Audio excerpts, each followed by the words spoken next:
Salut Manu, salut Nico. Les conditions ici c'est limite le déluge avec vent force 170, des gouttes de pluie de la taille d'un ballon de football.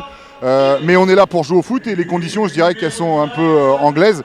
Encore est-il, ce qui est sûr c'est qu'on est à Boulogne-sur-Mer, on n'est pas à Nice. Cherbourg ne sera pas surpris non plus des conditions parce que je pense qu'ils ont exactement pareil chez eux. Et ça risque d'être un match très engagé. Oui, je suis avec Romain Clerc. Donc Romain, c'est joueur U14 au FC Bourg-Péronnas, supporter et reporter. Romain, explique-nous un petit peu tout ce que tu fais. Donc je filme mes matchs au club, tous les matchs à domicile du FC Bourg-Péronnas. Je filme les équipes jeunes. Je fais des reportages un peu sur les équipes jeunes, sur les équipes nationales pour alimenter le site internet du club. Là par contre c'est sur une question personnelle. En fait vous avez été intronisé président il y a 1 an. On sait que vous êtes PDG d'une grosse papeterie dans les Vosges. Ça se passe comment entre la vie du club, votre vie professionnelle et votre vie sentimentale? Écoutez, c'est pas toujours très simple. On sait que vous avez été triple champion de tennis de table de l'Oise. Maintenant le fait que vous soyez président, vous ne pouvez plus jouer au tennis de table. Donc du coup dans l'Oise il n'y a plus de concurrents, vous êtes parti. Écoutez, vous me rappelez ça, c'est avec beaucoup de plaisir parce que les championnats du monde de tennis de table vont avoir lieu à Bercy cette année au mois de mai. Et j'ai déjà réservé ma table. Merci beaucoup président, bon match. Et Pavlé justement me disait au téléphone mercredi et reconfirmé aujourd'hui avant le match. C'est vrai que le match pour lui aujourd'hui va être essentiel. Il s'attend à des gros combats, du gros combat physique parce que on sait que Cherbourg est une équipe athlétique.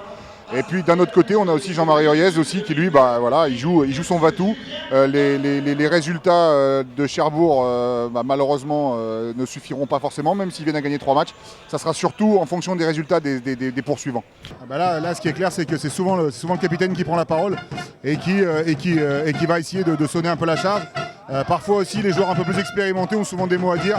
Et là, c'est le dernier instant où ils vont être vraiment tous ensemble, tous réunis comme ça.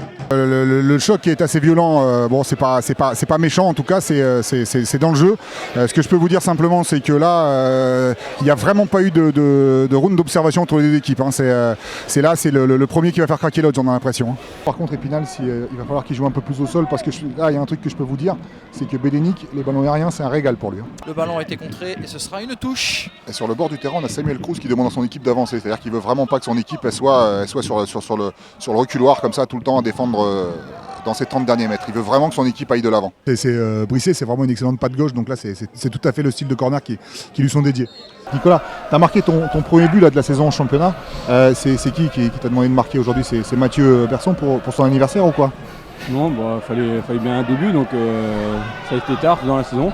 Donc maintenant j'espère que c'est lancé et que jusqu'à la fin de saison maintenant on va essayer d'enquiller tous les week-ends un but pour aider l'équipe à retrouver la Ligue 2 et rester dans le haut de tableau jusqu'à la fin de saison.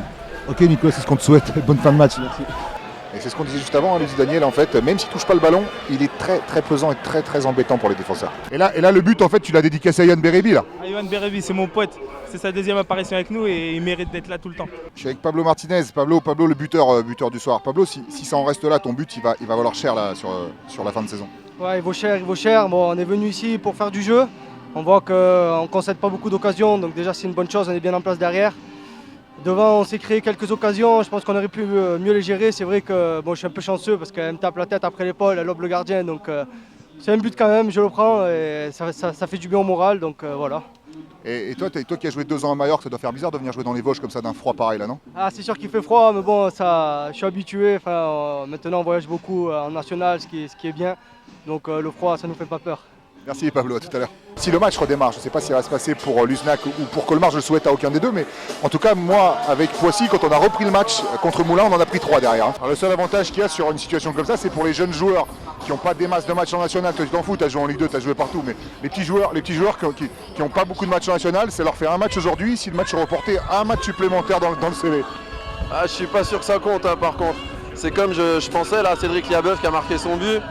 Il était content, mais apparemment son but va lui être refusé. Donc le seul qui est peut-être un petit peu content, c'est moi.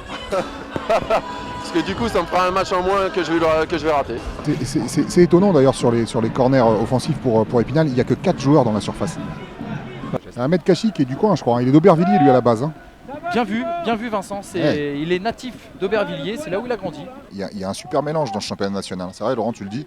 Les joueurs qui ont été formés dans les clubs pro et aussi des joueurs là qui sont en devenir. Comme, Voilà, tout à fait. Comme l'a pu l'être Ribéry, Valbuena, Giroud. Voilà. Surtout aujourd'hui avec le terrain, parce que franchement le terrain était catastrophique. Je voulais faire de l'humour en disant qu'on a été très très bon en mêlée et puis on la touche pas mal. Il y a eu quelques open-under.